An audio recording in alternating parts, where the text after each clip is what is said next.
Unlimited गुरु classes में आपका बहुत बहुत स्वागत है। मैं हूं ब्रजेश। आज हम ट्रिकी मैथ देखने जा रहे हैं एसएससी, जीडी, यूपी पुलिस और जो है कि यूपी टेट में पूछे जाने वाले प्रश्न के बारे में। तो मैंने एक प्रश्न लिया है जो है कि एक छावनी में 250 सिपाहियों के लिए 60 दिन का भोजन है। एक छावनी है जिसमें कितने सिपाही हैं? प्रेजेंट टाइम में 250 हैं और वह कितने दिन भोजन के लिए तैयार हैं करने के लिए? 60 दिन। तो 250 सिपाहियों का भोजन 60 दिन के लिए तैयार है। तो कह रहा है कि 25 दिन पश्चात छावनी में 100 सिपाही चले गए। 25 दिन के बाद मतलब 60 में से 25 घटा देंगे तो इसका मतलब 35 दिन जो है 250 लोग सिपाही लोग वहां पे खाना खाए। तो 25 दिन पश्चात छावनी से 100 सिपाही चले गए तो शेष भोजन कितने दिन चलेगा? इस तरह का क्वेश्चन आपसे बहुत बार पूछा गया है और पूछा भी जाएगा। तो देखते हैं इसको कैसे सॉल्व करेंगे आप। तो पहले तो कुल सिपाहियों की संख्या कितनी है? 250। सिपाही को अगर हम यस से डिनोट करें, यस, और यह प्रथम स्टेज है इसलिए हम इसको यस1 लिख देते हैं। तो कुल सिपाहियों की संख्या कितनी हो गई? 250। क्लियर? और यह 250 सिपाही कितने दिन भोजन करेंगे मतलब किए हैं? तो 25 दिन के बाद कुछ लोग चले गए हैं तो इसका मतलब जो है दिन की संख्या 60 में से 25 को माइनस कर दे तो ये दिनों की संख्या हो जाएगी। मतलब ये D1 हो जाएगा। 60 में से आप 25 को माइनस कर देंगे तो यह हो जाएगा 35। इसका मतलब यह हुआ कि 250 सिपाही थे तो वह कितने दिन भोजन किए? 35 दिन तक भोजन किए। क्लियर? फिर कह रहा 25 दिन बाद, इस 25 से हमको ज्यादा लेना देना नहीं है, केवल इतना था कि हमको टोटल में से माइनस करना था कि कितने दिन 250 सिपाही भोजन किए। तो 35 दिन तक 250 सिपाही भोजन किए। आगे उस छावनी में से 100 सिपाही चले गए। 100 सिपाही चले गए इसका मतलब पहले 250 था, 100 सिपाही चले गए तो सिपाहियों की संख्या अब दूसरे स्टेज में हो जाएगी S2।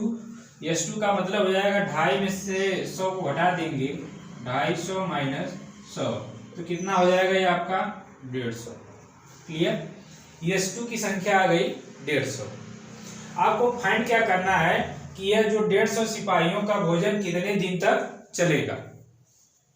तो D2 आपको फाइंड करना है। सिपाहियों की संख्या प्रथम स्टेज में और दिनों की संख्या बराबर होगा यह दूसरे स्टेज में सिपाहियों की संख्या और उसमें दिनों की संख्या के बराबर होता है। S1 का मतलब जो टोटल सिपाही थे 250, यहाँ पर हम रख देंगे 250 और दिनों की संख्या कितना है? 35 रख लेंगे इज इक्वल टू S2 मतलब जब सिपाही चले गए उसके बाद बचे हुए सिपाहियों की संख्या कितनी है? 150 है, 150 रख लीजिए इनटू D2 का मान फाइंड करना है तो हम मान लेते हैं x है। अब इसको x का मान जैसे ही आप निकालेंगे आपको दिनों की संख्या मालूम हो जाएगी। तो x इज इक्वल टू हो जाएगा यह 250 इंटू 35 अपॉन 150। यह देखिए 10 से कैंसिल हो जाएगा। 5 से अगर इसको कैंसिल करें हम तो 7 बार में यह कैंसिल होगा और 3 बार में यह। तो x इज इक्वल टू आ जाएगा 7 × 35 की 5 हो जाएगा हासिल 3 7 दूनी 14 और 14 और 3 कितना हो जाएगा? 17 और बटा में 3। इतना दिन कर लीजिए आप, या इसको मिस फ्रैक्शन में अगर चेंज करें हम 3 × 5 15 है और बच जाएगा 2, 25 हो जाएगा 3 × 8 24 और 1/3 कितने दिनों तक भोजन चलेगा। यहाँ पे देखिए सिपाही जो है चले गए थे तब हम इस तरह लगाए हैं कि सिपाही को यहाँ पे माइनस कर दिए हैं, चले गए हैं तो माइनस करेंगे। अगर कुछ सिपाही आ गए हैं, जब आ जाएंगे तो यहाँ पे क्या कर लेंगे हम? प्लस। नेक्स्ट प्रॉब्लम में देखते हैं। एक छावनी में 50 दिन के लिए भोजन सामग्री है। सवाल चेंज है इस बार कि एक छावनी है उसमें कुछ व्यक्ति हैं, व्यक्तियों की संख्या नहीं बताया आपको, और उसमें कितने दिन के लिए भोजन सामग्री है? 50 दिन के लिए। और 10 दिन के बाद 50 व्यक्ति और आ जाते हैं। उस छावनी में 10 दिन के बाद जो है 50 व्यक्ति और आ जाते हैं। तो कह रहा है तो शेष भोजन 35 दिन तक चलता है। शेष भोजन कितने दिन चलता है? 35 दिन। तो कह रहा है छावनी में प्रारंभ में कितने व्यक्ति थे। तो देखिए वही फार्मूला यहाँ पर भी लगेगा, लेकिन यहाँ व्यक्ति आए हैं और उस सवाल में व्यक्ति गए थे, सिपाही चले गए थे। तो देखिए कैसे फाइंड करेंगे। तो इसमें आपको प्रारंभ में छावनी में कितने व्यक्ति थे ये आपको नहीं बताया था, या कितने सिपाही हैं उस छावनी में ये आपको नहीं बताया है। तो हम उस समय प्रारंभ में सिपाहियों की संख्या कितना मान लेते हैं? यक्स। तो प्रारंभ में कितना था? 50 दिन। और 50 में से आप 10 दिन माइनस कर लेंगे। इसका मतलब जो यक्स व्यक्ति हैं वह कितने दिन भोजन किए हैं? 50 में से 10 को आप माइनस करेंगे तो इसका मतलब है कि वह यक्स व्यक्ति जो है वह 40 दिन भोजन किए हैं। 40 दिन करने के बाद कुछ सिपाही और आए हैं। कितने सिपाही और आए हैं? 50 सिपाही आए हैं। तो सेकेंड स्टेज में यश2 की संख्या बढ़ जाएगी। अब पहले कितना था? यक्स। अब सिपाहियों की संख्या कितनी हो गई? 50 बढ़ गई।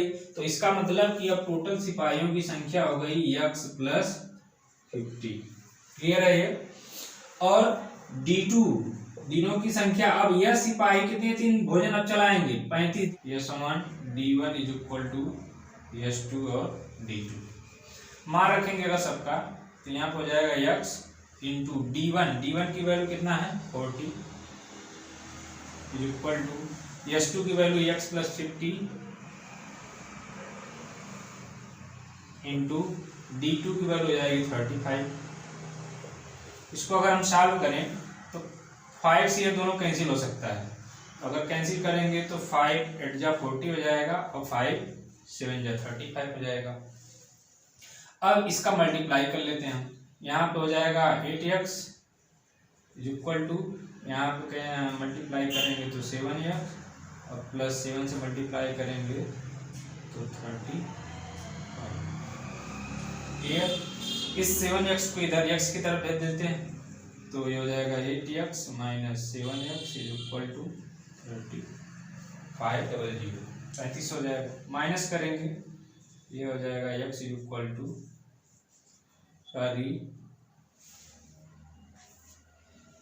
ये आपका जो है कि 7 × 35 350 होगा। तो यह जो है स्टार्टिंग में उस छावनी में जो है व्यक्तियों या सिपाहियों की संख्या कितनी हो गई? 300। कि एक छावनी में 40 दिन के लिए भोजन सामग्री है। 10 दिन के बाद 60 व्यक्ति और आ जाते हैं तो शेष भोजन 20 दिन तक चलता है। तो छावनी में प्रारंभ में कुल कितने व्यक्ति थे, ये आपको क्वेश्चन में दिया गया है। तो यहाँ सबसे पहले आप सिपाहियों की संख्या या व्यक्तियों की संख्या प्रारंभ में पता कीजिए कितनी है, जो S1 होगा। तो इसमें प्रारंभ में व्यक्तियों की या सिपाहियों की संख्या आपको नहीं दिया है। जब नहीं दिया है तो इसको हम x मान लेंगे, x लिख लेते हैं। और ये x लोग कितने दिन तक भोजन किए? टोटल कितना दिन था? 40 दिन। और 40 में से 10 दिन बाद कुछ लोग आए हैं तो 40 में से इस 10 को माइनस कर दीजिए आप। तो कई दिन खाए होंगे x लोग? 30 दिन तक। और S2 10 दिन के बाद 60 व्यक्ति और आ जाते हैं। तो पहले व्यक्तियों की संख्या x थी, अब 60 व्यक्ति और आ गए तो प्लस कर दिए। और D2 अब भोजन कितने दिन तक चलता है? 20 दिन तक चलता है, 20 दिन रख दीजिए। अब फार्मूला लगा दीजिए अपना, S1 D1 is equal to S2 D2। मान रखेंगे x1 का मान s एंड D1 का मान आपका हो जाएगा 30 इज इक्वल टू S2 का मान हो जाएगा x प्लस 60 इंटू D2 का मान 20। देखिए 10 से अगर कैंसिल करें हम, 10 3 30 कट जाएगा, 10 दूना 20 कट जाएगा। तो यहाँ हो जाएगा 3x इज इक्वल टू, यहाँ पर 2 बच जाएगा, 2 का अंदर मल्टीप्लाई कर लेते हैं हम, तो हो जाएगा 2x प्लस यहाँ हो जाएगा 120। 2x को x की तरफ भेज देते हैं तो 3x minus 2x is equal to 120। इसको माइनस करेंगे x बचेगा, x इज इक्वल टू 120। तो वहाँ पर स्टार्टिंग में सिपाहियों या व्यक्तियों की संख्या कितनी थी? 120 थी।